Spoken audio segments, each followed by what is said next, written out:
Hello?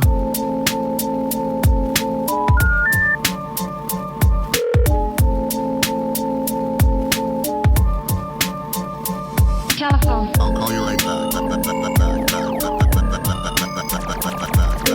Call you right back. Telephone. I'll call you right back podcast. It comes up in Twitter, I'm sure. It's like you just see all this shit. Now, I mean, over these years, you guys build up a pretty insane roster of just like, I mean, I guess like everyday listeners. I mean, you got this crazy Italian guy that I've heard so much shit with him. Yeah. Can I ask you guys what happened with Eileen from Banach? Yeah, we don't really know.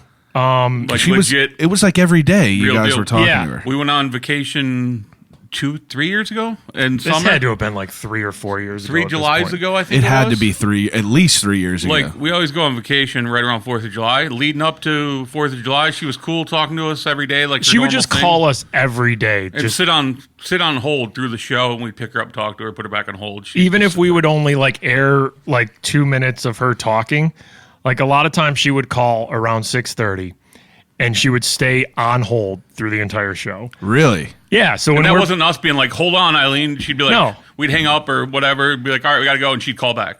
Wow. and we were playing songs or commercials or something like that, and a lot of times in the studio we were just talking to Eileen off the air. Now, I mean, like, how does that even like come to be like the crazy Italian guy? It's just people that call and We then. thought he was fake. We thought he was like Yeah, doing we a did. character or something. I think I saw a picture that you guys posted of him at Stuff-A-Bus. Yeah.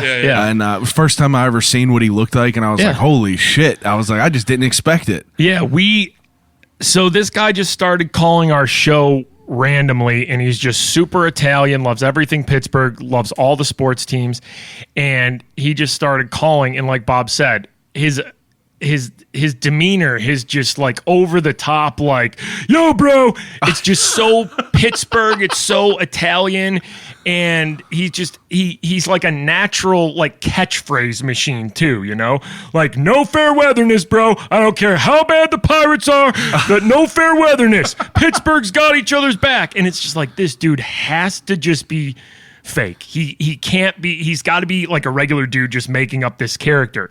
So then, of course, we were just like, after he'd called a few times, we were like, we got to meet you. Yeah. Like, I want to meet you. I want to see this in person. So he's just like, I'm going to get no fair weatherness tattooed on my back. He's like, come with me. Come on, guys. So we went out to Robinson and met him for the first time, and he literally got the words "No fair weatherness, Pittsburgh, Pennsylvania" tattooed right across his shoulder blade. That's real. And that was the first time we met him. Yeah, real Wow. tattoo. First And time we met him and was at the tattoo parlor. The funniest thing is he works downtown. He he runs a couple parking lots, like random places downtown, and like people will hear his voice. Obviously, his voice is distinct. Absolutely. He is that loud in So that's person. real. That's Yeah, not. yeah, I it's honestly all thought it was real. just like a. all real. Wow. Which was weird for him. Like, he started getting all these people to recognize him, and it freaked him the hell out because he doesn't even have social media. Oh, I'm gonna get him on here some way. He just got an iPhone, I think, this past year. He had a flip phone for most of the time we've known him. He's completely like off the radar, off the grid type. He still dude. won't let us take a picture of his face. Like, he doesn't want it online anywhere. That's crazy. Yeah. That's pretty cool though. But it's 'cause you funny got all just that. going back to that whole thing of just like, it's so harder to fake it than it is to be real. So when he started calling, we're like, this dude might be like a regular caller on the show. Yeah. I don't want it to be some person who's just like, crazy Italian guy. Like, that's me. I'm calling Mikey and Bob every morning. Yeah. So that's why we had to meet him. And then when we did, and we're like, it's real, we're just like, oh my God. So like, do you guys just wait for him to call, or were you guys converse with him and be like, "Yo, call today" or We just something? wait for him. Yeah. Wow. he's So called. it just drops in. We've never, whether it was like Eileen from Banach when she used to call the show, we used to have this other lady, Helen from Washington, who would call the show a lot, that are just like regular callers that would call the show. We never really coordinated anything with them. We're just like, call in the 8 o'clock hour. We just sit there and wait for them. If they call, they call. If they don't, they don't. Wow. Because I don't want to plan our show around if somebody, that might oversleep or something like that doesn't call the show or anything. That's so a it's good point. It's just kind of a little bonus if somebody like that calls, Wow. Now, when does Stuff-A-Bus come into play? Monday after Thanksgiving. No, I mean, like, when did you start that? Bob's like, here's the date, here's the location, here are the hours. That started when we started back in Detroit. Like the other guy we were doing the show with. It was like a different version of it, but it was the same basic But you've been doing that concept, for 15 years here? Oh, what, Yeah, we've been doing all every year 15, in Pittsburgh. yeah. Oh, we've wow. been doing it for 15 years. Now, Yeah. I'm curious because, I mean, how many buses did you get last year? Don't even remember. Was it like It was- over I think 60? it was It was over 60. 61 yeah. or 62. 61 or 62. Now- we have a list someplace that actually tells us, but I don't remember. Now, in the beginning of this, whenever Ian's first started, like, what was like the response Ian's got compared to what it is now? Because every year, I mean, like, I see it grow bigger and bigger Yeah. and bigger. First year we did Stuff of Us, for people who don't know, is just where me and Bob, not only me and Bob, but everybody from the radio station, Tall Kathy, Scotro, they come do their shows in a parking lot for the whole week. We stay out there Monday through Friday, and we just collect toys for the Marines Toys for Tots. So we thought, instead of just having people drop a toy in like a box Yeah. at some location, it'd be so cool if they could come out, see us, meet us, talk to us, and bring a toy and stuff it on a bus and Yeah. see how many buses we could fill. So the first year we did it, we were in Monroeville at the Miracle Mile, and it was our first year, so we were still kind of new. Like, we started our show in January of, when was that, 2005, I think, 2004. I think 2004, yeah. So then our first Stuff a Bus was that December, and we filled like 3 school buses. And we thought, like, that's pretty awesome. Still Yeah. a lot of toys. We've only yeah. been here doing our radio show for a year. Like, these are people who have said, all right, I like these guys, I like their morning show, now I'm going to give back because they're telling me, like, this is what they want to do every year. And then the next year it was 6 buses, and we were like, oh my God, this thing is out of control. But the third year, there was like, the company we were using to fill the buses were just like, we can't actually give you 6 school buses because kids have to get to school and stuff. We were basically just getting them from a bus company. Yeah. So then we had to basically take 3 school buses and keep stuffing them and unstuffing them.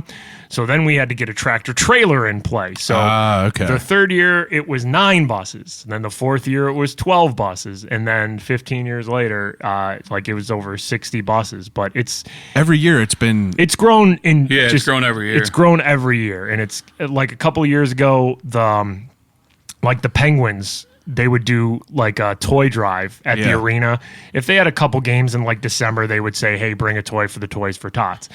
And they were getting like 100 toys, you know? It was like, okay, it's not bad, but if you're a professional sports team and you are selling out every game, like, they wanted to do better. They wanted to make more of an impact. So they actually came to us and they're like, we want to be your partners for Stuff a Bus. Really? So this grew from literally me and Bob Which is just mind blowing. sleeping in a parking lot in, like, the first year it was a cold RV with no heat. It was miserable. Our equipment like kept going out. It was bad. We were in a pop-up, like a pop-up trailer. like a camper. Yeah, like a camper. With no heat. I just remember it was an ice storm and the camper was like leaking. There was just It was shit horrible. everywhere. It was horrible. But And you guys are just there for all week, and you're eating there, you're just up there the whole time? yeah. We go and shower now. Like, we'll go and shower. That's good. That was another thing the first year too. We're just like, we're gonna live in the parking lot. We're not gonna shower. We're not gonna shave, anything like that. Now where we do it in Robinson, at Robinson Town Center, like, we have a hotel right down the street. That's So good. if we want to go shower, Take a or- break, shit, yeah, whatever you need. yes, After about 3 days of not showering, just standing in the parking lot, you just turn into you're angry. miserable. Yeah. You're just miserable. 100%. It Smelling gotta like be. shit. And we just thought, like, we're not getting points for this, right? Like, nobody's being like, you showered, that's it, my toys are out of here. So we're like, why don't we just shower? Like, Yeah. it's not that big of a deal. So, like, the Penguins came to us a few years ago, and they're just like, we want to really become part of Stuff a Bus. And I think the first year they actually had a bus at the arena. Yeah. And they had, like, players that for a couple hours were collecting toys out there. And then Which that year alone, they stuffed. I mean, they had way more toys than they've ever collected. Like, they stuffed their own bus pretty much and brought that out. yeah. But they helped us with. Previous to the Penguins getting involved, nobody could ever donate online because we weren't like a fully functioning our own charity. You know? Yeah. Because we're doing it for Marines Toys for Tots, so it's not like Stuff a Bus is it is our event, but we don't have like a charity. Like we aren't like you're whatever that tax form is, 503. You're middleman or in it, something. too. We're middlemen. Yeah. But what the Penguins have made is a little more legit because we could take money donations then, and they were going to match. Oh, I get what you're saying. They matched now. up to $10,000 in donations too, which is just completely insane. Like we would do all the toys and whatever else they collected at games, and then it's just like we could do up to $10,000. They'd match to 20. So. I mean, can you get better than the Pittsburgh Penguins? I mean, it was pretty awesome. That's still one of the things that we look at that. Now it's like they've been involved for, I think this will be their third or fourth year. And we just look at it and, sometimes people at the games, they'll see like our faces and Stuff-A-Boss and Penguins Foundation and Toys for Tots like flash up on the Jumbotron and they'll send us a picture. And me and Bob still to this day, like we are still not used to the amount of people who embrace us and love us here. Hell yeah. And we still see things like that, like the Penguins embracing I our have toy drive. And we're like, how did it ever get to this point? I split season tickets with my cousin, and they still play your clips every game. It's just like we'll like show up like nuts. Before a puck drop, and it's like me and Bob clapping.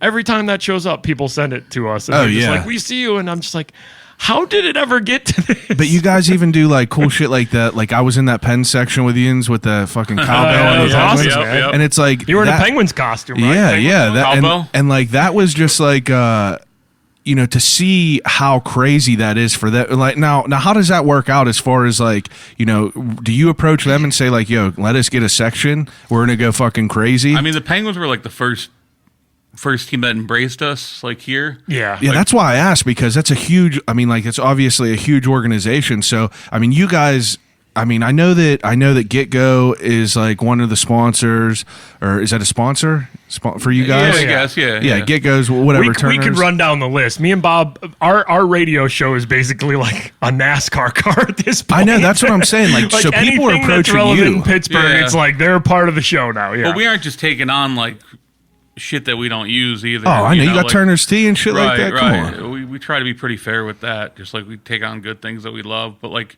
to go back to the Penguins, like our relationship with them probably started in like, honestly looking back at like 2006. Like we were at the old arena. Yeah. 2007, I think it was. We were at the old arena like hosting in-game stuff for them. Like they do the games in between the periods and stuff like that. But they had a lot of radio people that would come in and do that, right? Like they had people from the Axe. They had people from DVE.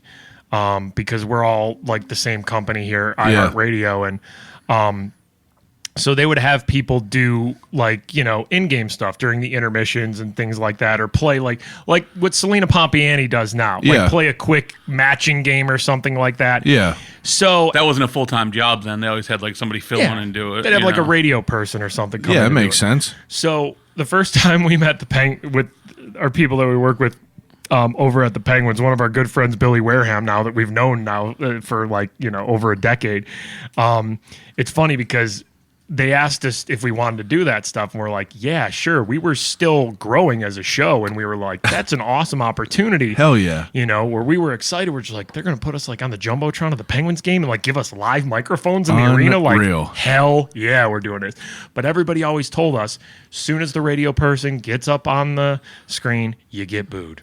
Like you every just time. Get booed because they know it's stupid game time, waste of time, no energy. It's just they were just like a lot of people get booed.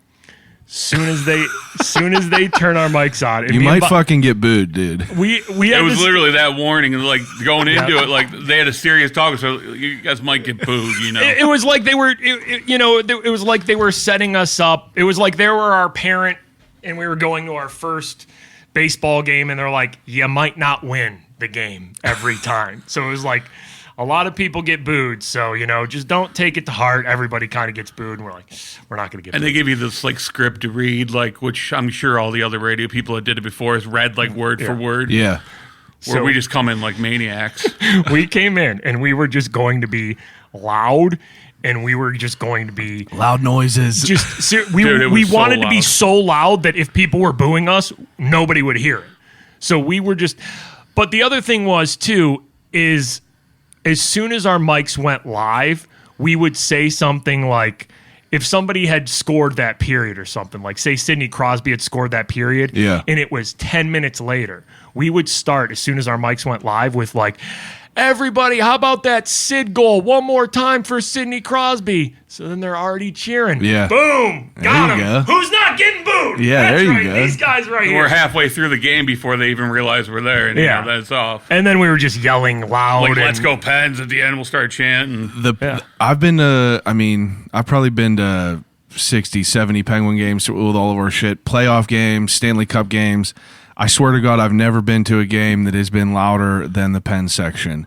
Yeah. That was unreal. That was such an unreal experience. And like, you know, if you win, like I won a couple times and there was 2 tickets and I would bring my cousin who goes to all these games. He's been a fan forever. And he was like, I have never in my life experienced anything like that. And of course, me with a cowbell and being up on the Jumbotron, he was just like floored by it. I think you were were you at the game where Fleury was in net? And Yeah. like we were yelling loud enough where he told Potash after the game, like he pointed up to us and came like, out, us out. waved the flag. Yep. That cowbell was so fucking obnoxious. Yeah.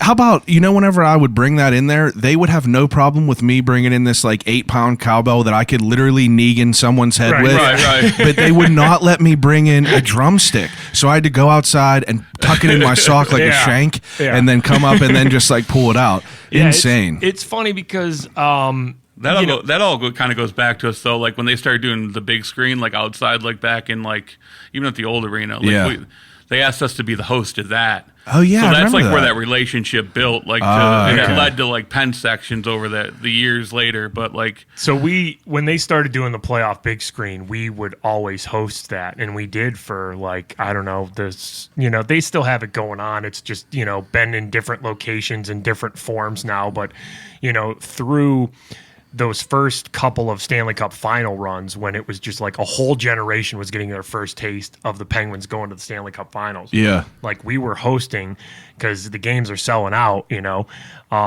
so we would host that big screen and it just kept getting crazier and crazier and crazier. And I think a lot of them looked at us hosting it like we're the gasoline for the fire that was out there because we just turned it into a massive party. Yeah. So then I think they just thought like, okay, people just gravitate to whatever we're doing out there. How they kept trying to think of how can they bring that inside. And so like the game you went to, it was just a random regular season game. It was like right around the time of Halloween one year. Yeah, I think it was the Islanders game. Yeah. Section like 107 or 121 they always put or us something. down below. We're always it down was below. right down below, perfect, and they were such good seats. Yeah. Because we thought we were going to be up in the top. Lower bowl, man. Oh, it was insane there. So we just basically they gave us like 100 tickets, and we picked people that were going to come in costumes. Like we just told everybody this is going to be different. There was a legit Ewok there. There was an Ewok there. It was like a professional Star Wars costume. That had to be a movie grade costume. I don't even think there was a person in there. I think that was a real Ewok from like Endor who just like heard about it and is just like, I'm going. You had the green suits. You had knights there, Batman. It was wild. It's so much wild. And we were shit chanting there. All game. Like even when it was just like shit. the puck's in the neutral zone, nothing's happening. Hornquist playing just horny. Yeah. It was very much like a European soccer game, like going to an English Premier League game where it's a different environment over there. They chant, they sing. That's how our section was that whole game. And our friends that set that up that work for the Penguins, they absolutely love it. Like they love that environment, like that out of control, like everybody chanting, everybody going nuts. That's what I'm saying. Trust me, there's plenty of people in the environment. Penguins front office that would give us a section like that all the time because, like you said, like that was such came with energy, crazy experience that it's hard for them to obviously give 100 tickets away. Yeah, in for one sure, section, it's understandable. But, I mean, it was just one of those experiences, and like we said, I still remember to this day. It was one of those "how did it get to this point" moments where we were chanting for Marc-Andre Fleury so much that in the post-game interview, he's doing On the Ice with Dan Potash. Potash didn't even ask him about the crowd or anything. He like had a shutout or something. And Fleury was just like, yeah, real quick, I want to say, hello to all these people right here behind the net. They have been going crazy and we're all sitting there like we couldn't hear what he was saying, but we saw he pointed to us Absolutely. and we just like all lost fucking our minds. Aneurysm, like veins popping out of your brains. How crazy is that? Dude was in the net for the whole game and he's and like, noticed before I talk about the game, what the hell was that over there? Because that was different than any game I've That been whole to. place, like, whenever people were in unison, like making shit erupt, like that whole place, like was shaking. Yeah. And it was insane. It's contagious. It really is. Because if you go to a regular Penguins game or even like a Steeler game or a Pirate game, You hear a slow roll of "Let's go Pens," but like that, there's a big group of people that are known what they're there for. They know what they're there to do, and everyone just gets involved with it. We had so many people that were like season ticket holders and go to like every Penguins home game who still like bring up that night and told us for so long that they were just like, I wish it was like that every night. Yeah, I mean, it's just not possible to do, but it was just like that. I talk about that all the time, though, crazy. because that was definitely the wildest games you ever go to. But man, that how did our it get voices to this? the next morning? We're done. We're not We're good. We're not Everyone's good at there. all. Everyone's voice is done. Now, all right, so now another thing I wanted to get to before I get to the ending segment of all this stuff. Now, you guys are pretty. Would you say bread and butter is like some of your segments, like Facebook comments? Yeah. I mean, is there a bigger segment that you guys do besides Facebook comments? No, I think probably right Facebook now comments. because I will be I will be in tears because you'll just read some comment like "Fire Mike Tomlin." It'll be like Crossroads just fades in. yeah, it's. I think we came up with that years ago when just regular media outlets like local news stations, national news stations were treating anything the Kardashians did as news because it would get them clicks to the website. So it would be like, look at this picture of Kim Kardashian. And then we would go to the Facebook comments, or it'd be like Kim Kardashian's when she was married to whoever that dude was, Chris Humphries, for a little while. Like, the news covered that like it was like real news that people cared about. It's like pop culture. Insane. It's like gossip, but it probably drove so much web clicks and internet content for them because it was just like that was peak Kardashians, and when Kim is marrying Kanye and they're all getting together and stuff like that. It was like that's when things like entertainment, pop culture, it was just like we're making like these news websites because they just saw like, oh, nobody cares about the house fire. Yeah, it's just clickbait. Nobody cares They about want this. clickbait. They just want to see like, here's Kim's butt in a bikini. And once it crossed over to that, like the Facebook comment section, like for the 65-year-old dude that's going there to see whatever the world news is for the day, and he finds Kim and Kanye, like he's writing something completely insane. We would start reading. best. We would start reading those comments, and we're just like, they're just insane people. Just like, why is this news? And we're just like, just don't comment on it or keep it moving. It's the people that are insane that there's something with already 10,000 comments that someone's just commenting into the air. Yeah. It's like you're just throwing a fucking pebble in a lake. Well, that's where it started for us, and then the light bulb went off. Yeah. That's just like, what happens locally if the Steelers lose? Oh, what my is their God. Facebook comment section? And it's like somebody dropped a fucking stupid nuke in there. Stupid nuke. It's unbelievable. And So people still haven't I mean, we've been doing it for a while now, and people still just hop on in, Say dumb shit. Yeah. but it's so funny now because, if there's nothing like a Steelers loss. Oh, No, because yeah. Steelers have fans like around the country. Yeah, around the world. The around world the is the world. So Steelers. you'll get Steelers fans from like Mexico City, yeah, they're a favorite. Mexico There's City. Steelers bars in Europe. Yeah, so you'll get worldwide comments on like the Steelers losing a game, and it'll just be a gong show in there. So you'll have like local yinzers that like still want Cowher as coach, and then you'll get like You'll get like the Inders that like actually write a comment like Tomlin's going to see it. Like he'll give his game plan for the game like next week, and like Tomlin's going to see it and use it. You'll get like those people, and then you'll get like the dudes from like Mexico City are just like, it's like they're reading a Strip District shirt. It usually comes off like on turf or grass we kick ass and black ridiculous. and gold. Like it's such a weird comment section to be a part of, but once we dove into the Steelers Facebook comments, we're like, okay, this is a real thing now. It's so good. So now whenever anything happens now, Kennywood announces a new ride, Sandcastle announced like a couple days ago. Yinz had the potato patch shit. Didn't Yinz have the comments for the potato patch? Oh, yeah. Like anything locally that happens now, it's just like people just know. They just expect it out of us now. So whenever anything happens locally in Pittsburgh that you would think people would get angry about, like when Kennywood wasn't using Heinz ketchup or something like that, it's just like me and Bob put on our damn radiation suits and we go into the Facebook comments and we just know we're going to come out covered in like oh my just God. slop and STDs and muck, and it's the worst place on earth to be. Like a Sunday after a Steelers loss, like I'll get into Facebook for like 2.5, 3 hours. And be like 4,000 comments deep, like just reading through. It's like digging for gold because you always know, like there is somebody that's typing something so stupid right now, and they're about to hit enter, so I can't leave yet.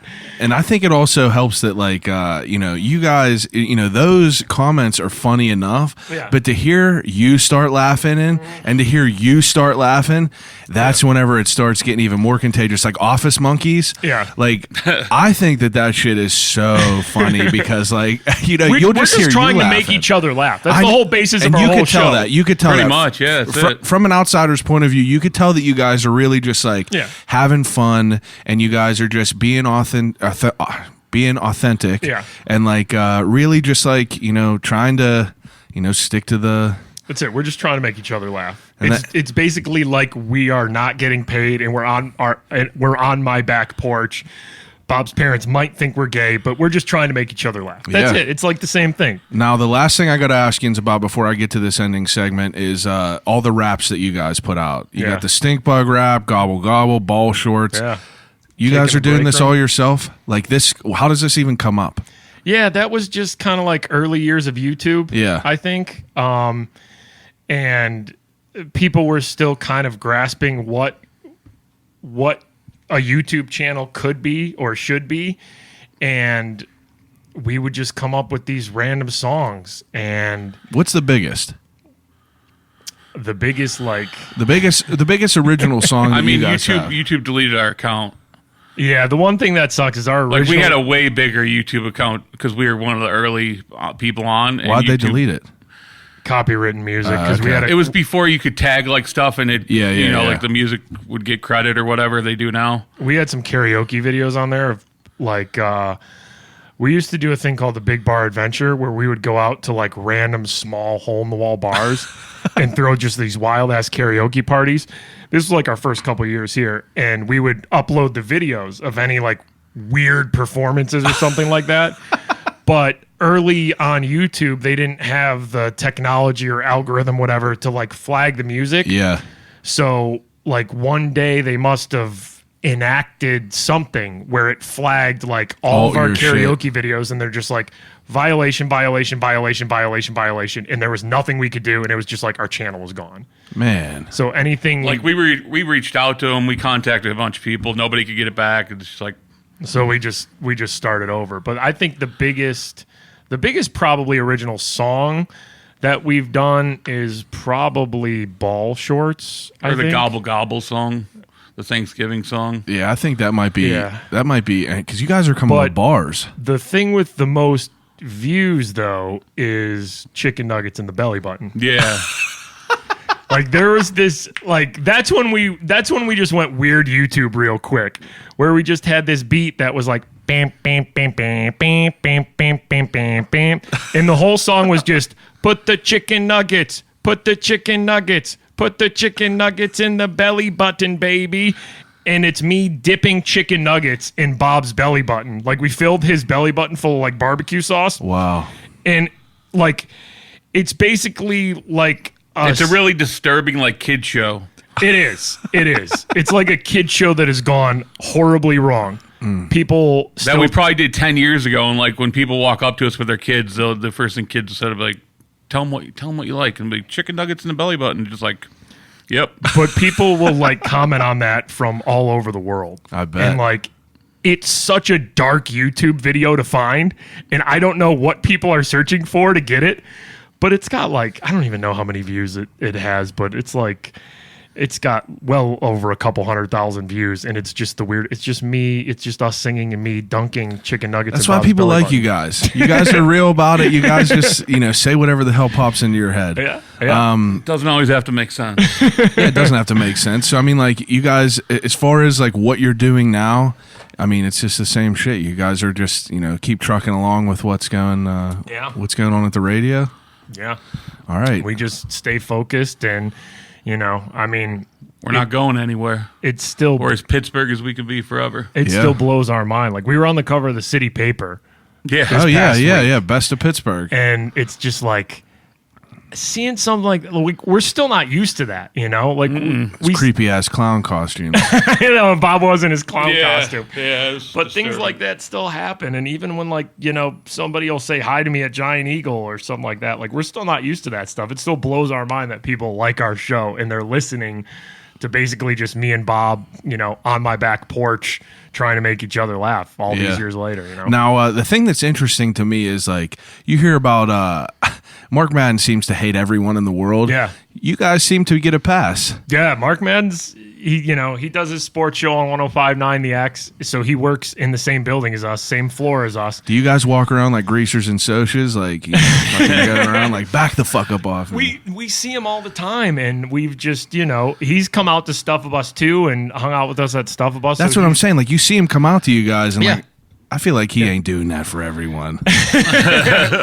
Madden's a pretty nice guy. He gets a bad rep, A lot of people just take what he does and says on the radio and what he tweets and stuff. Well, you got to understand, it's part of a persona for sure. Yeah, I mean, he used to be a pro wrestling announcer. Exactly. Yeah, that's all. He's friends with Ric Flair, where he can legit call up Ric Flair anytime he wants. It's unreal.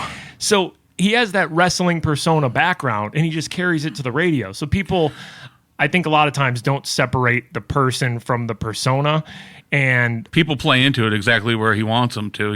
Absolutely. It's like they're calling him and they ask these dumbass questions, and what do you expect him to say? But he's always been super nice to us. That's cool. We've always. It's funny because I remember the first time we ever met him was in the bowels of the Civic Arena during. I think it was during an Eastern Conference final game. This is when he had gotten fired from ESPN. Yeah. And this was before he was even on the X at iHeartRadio and our station too, our company too. He had gotten fired from ESPN, which Disney had just recently got. So going back to Detroit, we were on a Disney ABC radio station that we got fired from. So I remember the first time we met Mark Madden, we were just like, hey, you probably don't know us. And he knew who we were because we had already started doing our show here. He's like, oh, nice to meet you guys. We're just like, hey, listen, we got fired from a Disney station before too. Hope you find a place soon. Everything will work out. But we were just like, yeah, we've been there before too. And a few months later, he ends up, in on our the building too. Unreal. Yeah. Full circle like that. Yep. All right. So I do an ending segment with all my guests. It's called Desert Island Questions.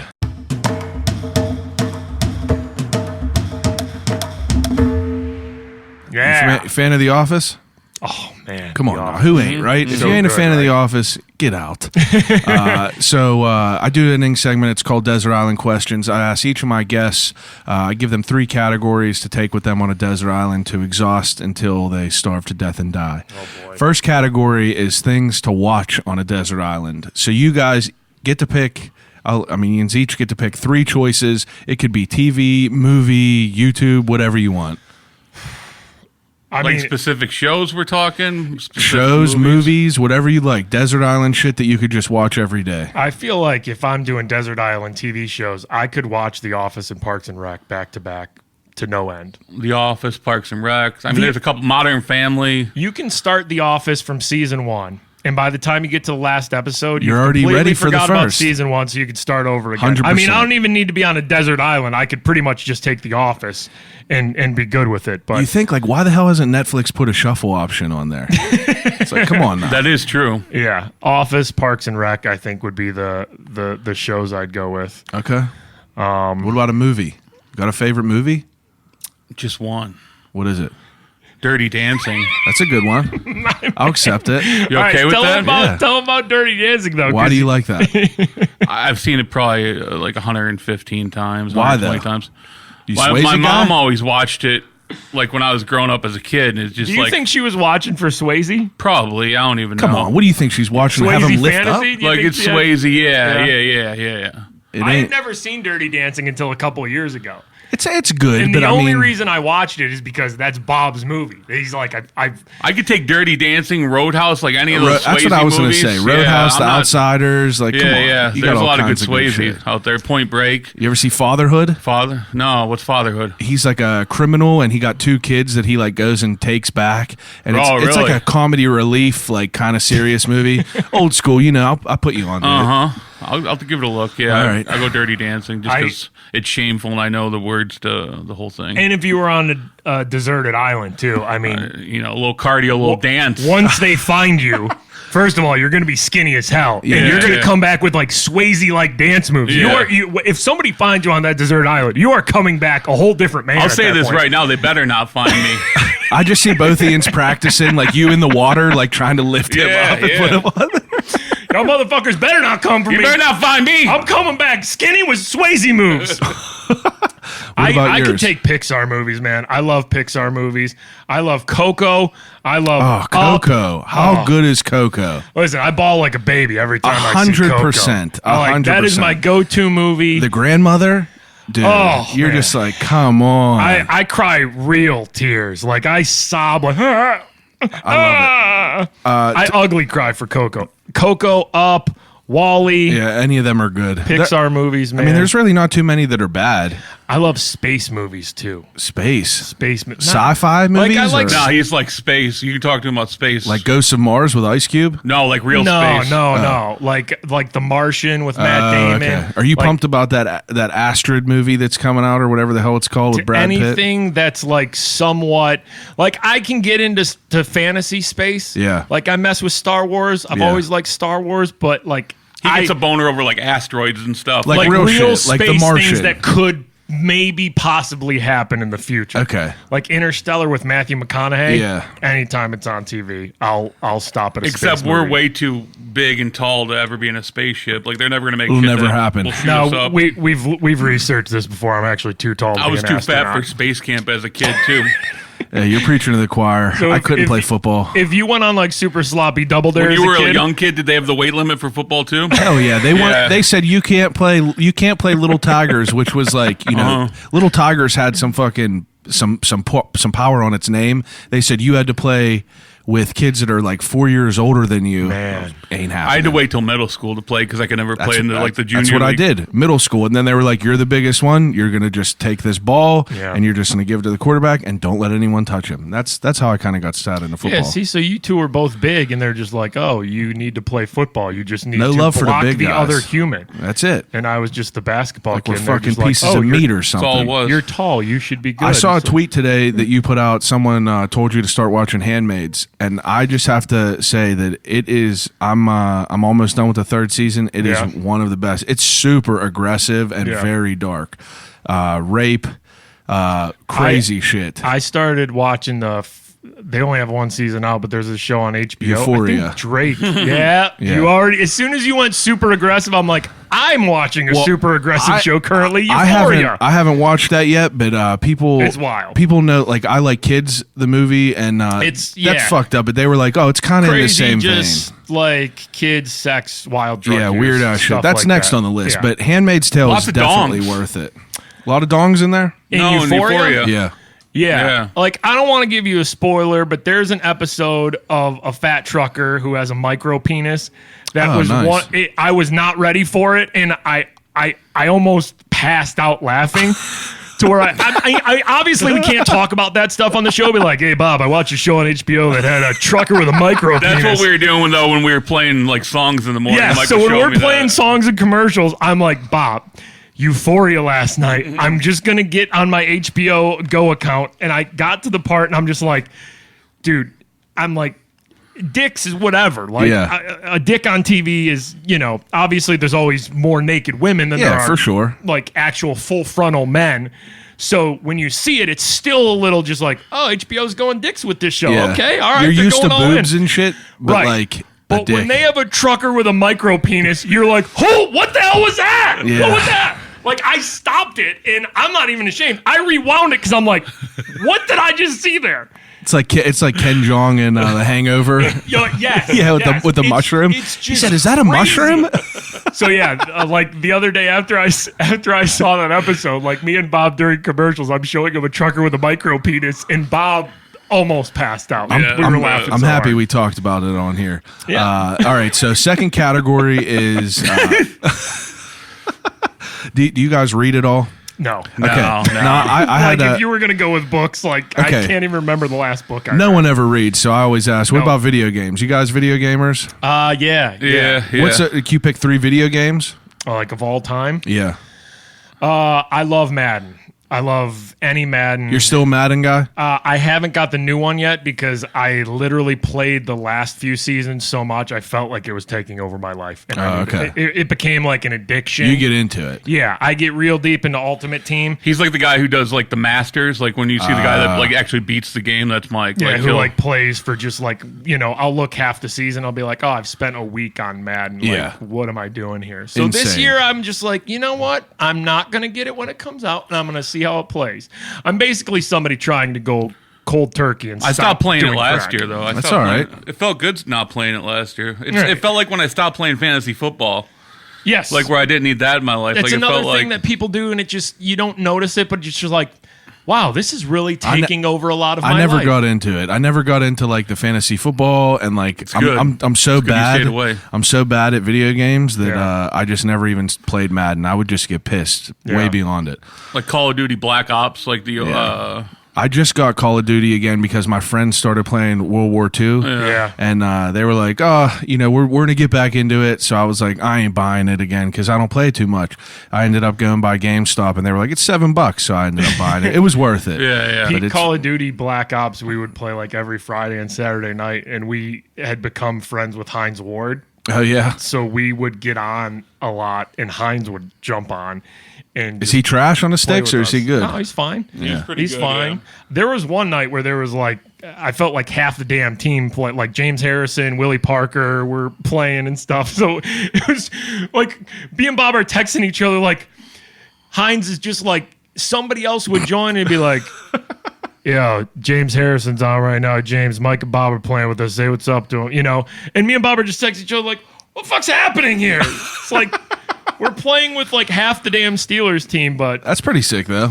yeah, that was like peak Call of Duty. We would play So every Madden and weekend Call with of a group Duty, friends. those are good ones. Yeah, I mean, there's so many like classic Super Nintendo games growing Yeah, up. Like that I makes love sense. Ken Griffey Jr. baseball. Okay. Growing up, like Super Nintendo, man. I had the OG. I'm blind in one eye, and I had like the OG Nintendo. Fully blind in one eye? Well, it's legally blind. Okay. Like I can only see colors. Okay. It's my right eye. It drifts. It wanders a little. It's lazy too. Okay. So every now and then it starts drifting away. But like I got one of them too. It'll come out every once. my eye doctor, like back then, they thought like video games would strengthen my eye, right? Yeah. So like I got the OG Nintendo growing up, and the eye doctor just kept telling my parents, just like buy games for him. So it's like I had the OG Nintendo with like 125 games, dude. It was like That's a I good was the setup wizard. there. I had the power glove. I had all the The wizard with the glove. yeah.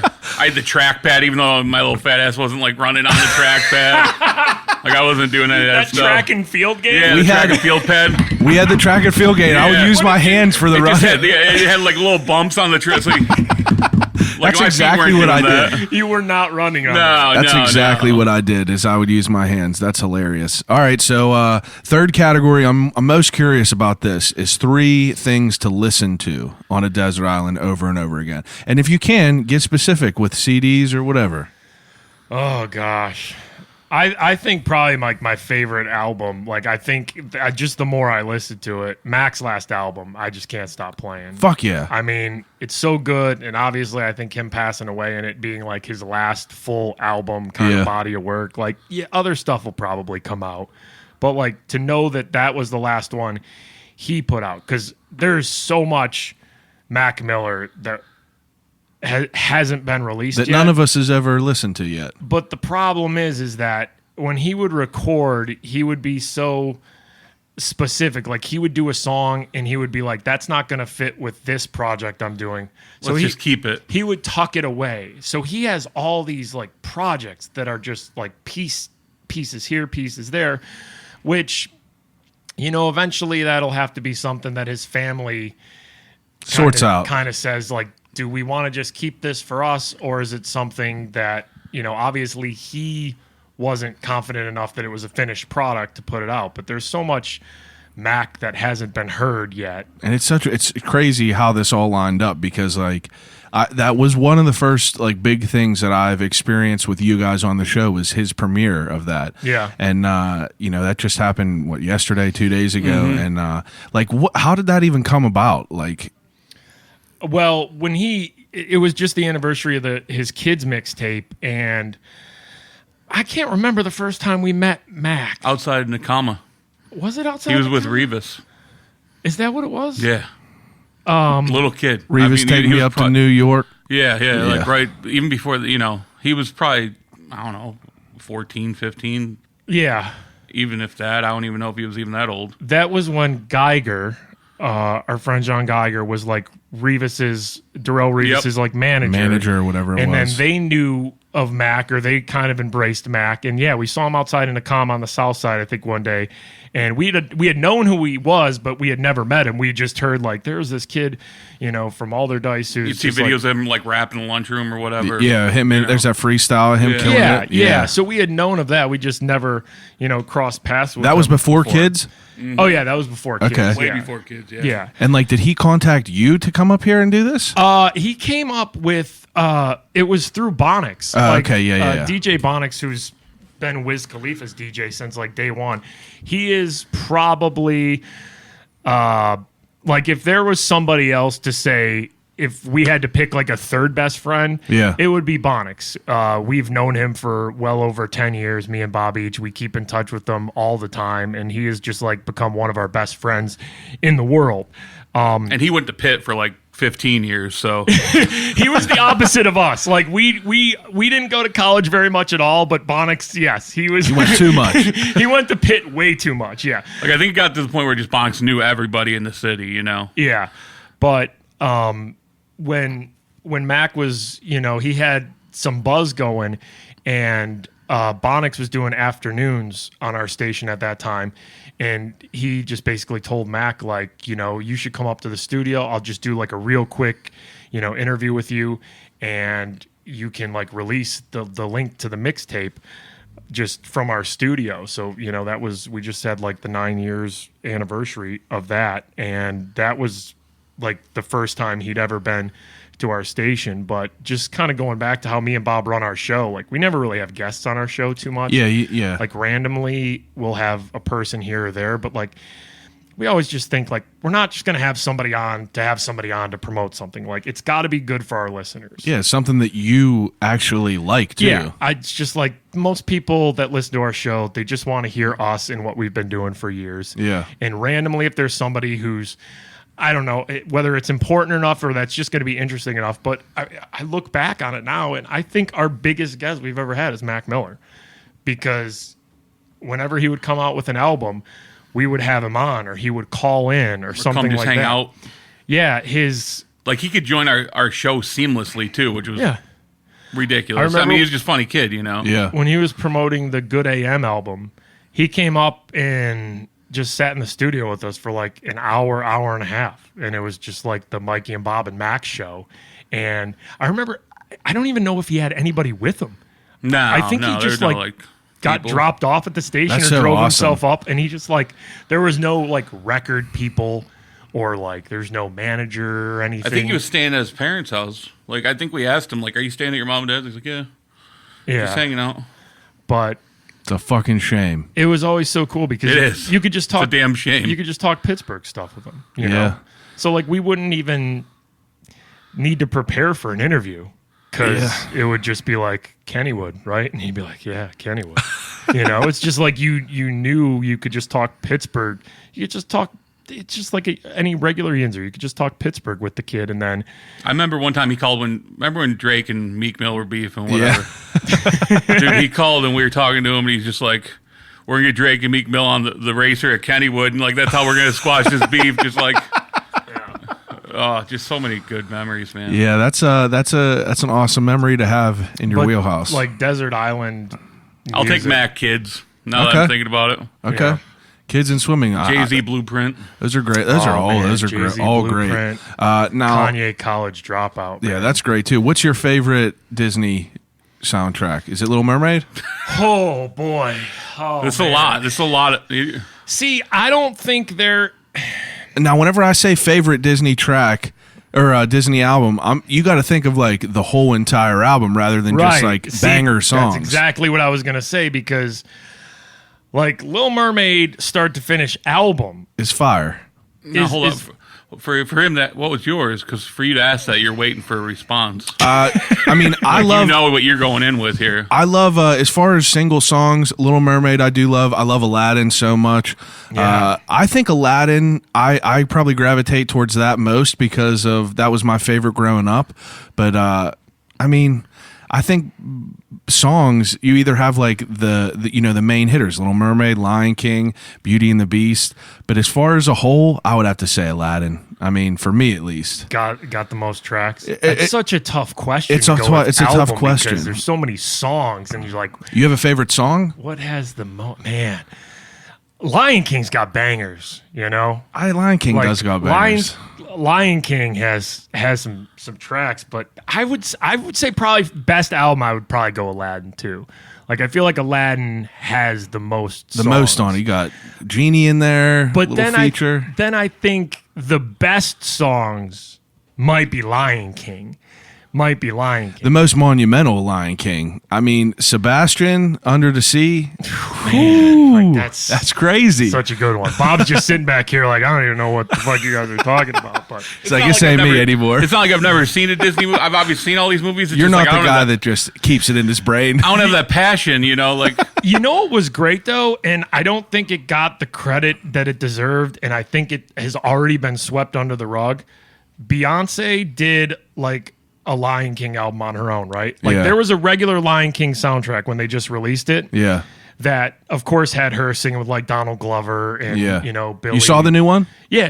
I didn't see it yet. You like it? Yeah, it's fine. I'm good with Disney releasing all these because I get to take my daughter to all of them. That's a good point. And my daughter if my daughter sees like a cartoon on TV, she's like what decade is this from? Like that's a regular good point. animation. I never thought about that. It just looks so old. Yeah. Like if you look back at when Lion King came out in like the 90s or something, like you watch that now, it doesn't look like things look now. It looks old. You're right for sure. So because now they're looking at Coco and shit like that, which is like a fucking world. Yeah.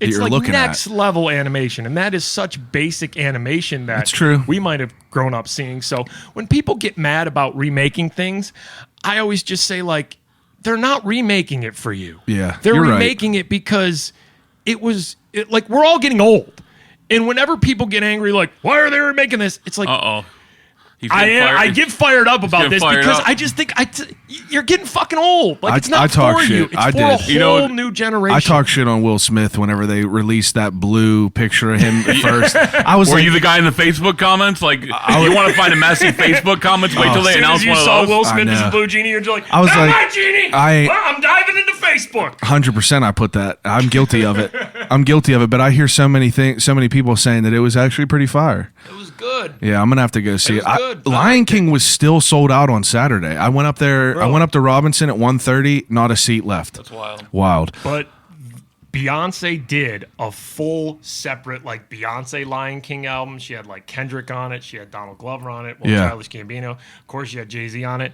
And it was like they took the Lion King soundtrack and the songs, and like Beyonce made different versions of those. So like Hakuna Matata, she had like a version of that. Like that feeling, that song. Like, Can You Feel the Love Tonight? She made a Can You Feel the Love Tonight, but it's like, different lyrics, different title. So she made like a Lion King, almost like a concept album. It's so good. Like start to finish. She had a lot of like African artists that you've never heard about, like different beats and different chanting that. And I think it just kind of got swept on the rug, and I'm just like, I never even. By heard the way, about I'm a it. Beyonce stan too, so I'm just gonna get this off. I never heard that. Lemonade is like. By the way, I'm taking Lemonade to the island. Really? If we're going back to the island. Like Lemonade? I got Max swimming. Beyonce Lemonade. Beyonce Lemonade. I'm with you. I'm taking that to the deserted island. I let that drive right past me. Sometimes you just gotta let him go. So you gotta let it go. I've known Mike for long enough. Sometimes you just gotta let him go. Some people like different shit. You know what I get passionate about? Yeah, I know all your Beyonce passion, is yeah. one of them. Beyonce and Disney. This guy tried to make me watch Game of Thrones for like I never watched 3 it either. years. I never watched it either. I know it's good. I He know gets so it. fired up. I Like fucking hear about it from everyone. Dude, it's the best show on TV. Yeah, well, it's also an hour every episode, and there's fucking 8 seasons. That's a big commitment. it's just not for me. It's just like I don't care. That's fine. With TV shows, you either have to get in when you see it getting popular. Yeah. Like right now, 3 seasons in, I need to tap into Handmaid's Tale. I'm telling you, Like, if you can get this past, is when I need to tap in right now. Where's that set at too? Like what year is that? so it throws you off because it looks like they're in colonial times. Right. It's all a new world order. It's like currently happening now, Right. but it's like it's fucked up to the point where like you know my perception of it is colonial times. And that's the what reason everyone why I'm thought. Just like, nope, not that's watching why it. I was like, I ain't watching that. But I ended up putting it on because I finished The Office, and my wife will refuse to watch it again. But you go in there, and it's like there's a new world order, and like people are having trouble like having kids, so they basically just kept all the women that are still fertile in the United States, and they just have a government that is based off of religion. So instead of going to a judge and saying like, oh, like there's the fucking Constitution or whatever, they literally quote Bible verses as law. So you see people getting fucking stoned, hung. So if you can get past the first season of Sounds like a aggressive, If you get past the first season, if you get past the first season of the aggressive rape, where people are willingly getting raped, it's the rest of it is it's the most beautifully shot show I've ever seen in my entire life. Because you haven't seen Game of Thrones. Keep that fucking dragon. All right. So the last, second to last question I ask all you guys is death row meal. So if you guys you ever see them creepy ass articles of the people that are about to get killed? Yeah. If you get to choose last meals, you could have whatever you want from wherever you want, as much as you want. White Castle. White Castle. Wow, man. Ooh, that's a Like good the choice. suitcase worth of White Castle. Crate case. Suitcase. Yeah, like if I'm on you said I'm death row, Yeah, I'm death gonna do row. myself in with White Castle burgers An first. attaché case full of White Castle burgers. Because they sell that Crave case or whatever. It's like 100 of them. I'm gonna do Yeah. myself in. All right. That's good. That's such a good thing that White Castle did when they came out with the Crave case, you know? We don't have White Castles here in No. Pittsburgh, No. though, but they're like huge where we grew up in like Michigan. I've only had it one time. I think had in it, Ohio they got them too. I had it in Ohio when There's we went some to in go Jersey, see. I think, too, like North Jersey. There's one in Vegas too. I just had it in Vegas whenever I went out there. But like when you're a fast food restaurant and you give someone the ability to order your burgers in Yeah. such a quantity that it has to be put in I a know that- briefcase form with a fucking handle, like you're on another level. You Absolutely. aren't playing the same game as everybody That's else the is first playing. choices. That's the first White Castle mention on here. So People are congrats. missing out. What about you? Man, I don't know. I mean, I was quick with that too. You were. You. Yeah. It's like you were thinking about it. You like were I hungry. haven't thought about. I dream about White Castle burgers. I haven't thought about a death row meal. Me and my family have taken a few vacations to the Dominican, and there's this guy, we call him Burger Boy, Burger Boy. who cooks these hamburgers. It's just like a street vendor hamburger thing. Always but the best. he puts like this sort of soy sauce on the burger with like fresh lettuce and everything. It is the greatest hamburger I've ever had. I know that's not like a funny or good answer, but if I have a death row meal, I'm going to Baibi in the Dominican Republic to this little cart with this guy who looks like Jason Derulo, who we call Burger Boy. And I'm taking Burger Boy's burgers. It could be Jason could Derulo. at When's this the last time he came out with a song? At this point, it could be that- done. He's I living think- off them royalties. I think that would be my death row meal. And Those are good. we would both drink Yinz or Fuel, Turner Stew with it, Absolutely. too. Shout out to Steve Turner and Turner Dairy. All right. And the last question that I ask everyone for the podcast is if you could have a conversation with anyone alive or dead, who would it be and why? Well, my dad died 6 years ago, so I mean, I know it's That's not a very understandable. good answer, but If it's not a loved one, though, I assume everyone would pick a loved one, but if it's Yeah. not a loved one, probably Mac. yeah. You know, I'd probably pick Mac just because I think when Mac Miller passed, I didn't think it would affect me as much as it did. And I would like to tell him how much it affected people and how much he meant to people. Yeah, There aren't many days that go by where I don't think of Mac or like play a Mac song. I know, right? Yeah, there really aren't that many days that go by. But when he passed, obviously it was shocking and it was sad, but I didn't still think it would affect me like it did, I figured, but and you guys are one age range above it. It's like for me, Kids was like the soundtrack. Like there's some like Nikes on my feet and shit, Kool-Aid and frozen pizza. That's on like my soundtrack to my life. Well, when he passed, when we were talking about it, we were very specific how we knew we were going to talk about Mac's passing, because we said that a lot of people aren't going to understand why so many people, especially in Pittsburgh, are affected by him passing. And we said there's a whole generation of kids who listened to him in high school and college and grew together. Who were him? Yeah, But when you think about it, the music you end up loving is your high school and college music. Absolutely. Because like your parents maybe grew up in like the 70s, and when they were in high school and college or something, they're listening to classic rock. That's their favorite music now because that's what they grew up. So whatever 100%. You're usually listening to that's in that high nostalgic. school and college, that's when you think music was the best. And everything that comes out after that, it's just like, yeah, but it's not that. So when Mac passed, we were always just trying to tell people just like, if there's, somebody who's in their 20s now, they're just getting their first job, they might be getting married, having their first kid, like they're going to be so much more affected by Mac dying than just like a regular celebrity dying, especially here in Pittsburgh, because 100%. He was the soundtrack to kids in Pittsburgh and all over the country, all over the world through high school and college.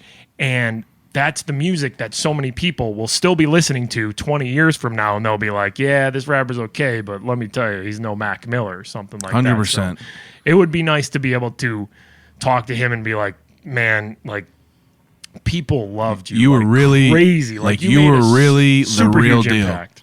Yeah, it's unreal. Like after that happened, like you see the magnitude of the people that like mentioned and spoke out to it, and you're just like, this fucking kid from Pittsburgh like really like made an impression on the entire music like world that's out there. People showed him respect, and it's such a crazy world that like everyone wants to just hate people and be like, you fucking suck. Yeah. But like, I mean, can't do it with him really. It sucks that when people pass before they're supposed to, like, they never feel that. They never get to feel that love. You know? And it's like, as societies, we should start telling people that, like, you are awesome, instead of just jumping in the Facebook comments and, being like hateful. Even, going back to something stupid as Steelers Facebook comments, like, the Steelers just had a wide receivers coach. Yeah, he passed away. Passed away, right? And so Coach Tomlin's talking about him like he's known the guy since 1997. And you see how he's been handling it with the players and everything. And we were talking on the show about it today, and we're just like, people rip on Coach Tomlin when he calls a bad timeout, when he doesn't challenge something or blows a challenge or something like that. People be like, he's not a leader. But like in the end, we're just like, this dude's dealing with like a friend who died. Yeah. He's dealing with, young players who are just like, they had this father figure, kind of like uncle figure die and everything. And it's just like, imagine how hard that job has to be. Crazy. Like you're managing these dudes Crazy. that are just like the top athlete, and like have them egos and the mental that they have. Like it's like fucking hoarding a bunch of like feral cats. Yeah. It's like you have to have some sort of, you can't win them all. So at the end of the day, it's just kind of like, man, start treating people like human beings instead Absolutely. of being the mean person in the Facebook comments. And tell people you love them and you mean a lot to them. Yeah, because one I day fucking they're not love going to you be guys. here. You guys mean a lot to Pittsburgh, and that's 100% real. In case we go and die today. I'm 100% honest. You guys do mean a lot. What about you though? If you didn't have a loved one, would it be Mac? After we talked it through there, it'd have to be Mac, I would think. You know? All right. Well, guys, I could not thank you enough for taking the time out and talking to me about your lives. Yeah, pretty much everything. Have you ever done a podcast like this? Yeah, we've done a few podcasts before, but I think this may be the longest. Yeah, one, the longest probably. But we could still go on for like 2 more hours. So I won't beat you over the head. Maybe I'll try to. I'm going to come up and visit you guys at Stuff a Bus. That'll work. Cool, man. Maybe we'll get a quick one in. Sounds but good. Go ahead, promote anything you want to promote. I mean, obviously, my platform is huge, and it'll definitely overshadow yours. But 96.1, the Morning Freak Show. You know the deal. What is it, at FS Mikey? Yep. At FS Big Bob. There you go. You can find our podcast on iHeartRadio, Mikey and Bob. Again, I appreciate you guys so much, and everyone that's listening, I appreciate it as usual. I'll call you right back across the board. Got new shit on the website. I'll call you right back.com. Give me some feedback. Let me know what you like, what you don't like. Call me a piece of shit if you want, but I appreciate it. No, we're staying positive. We're staying good thoughts. You remember? better email me, and you better tell me what you like best about this Tell podcast. me you love them. Tell me you love me. All right, I'll call you right back.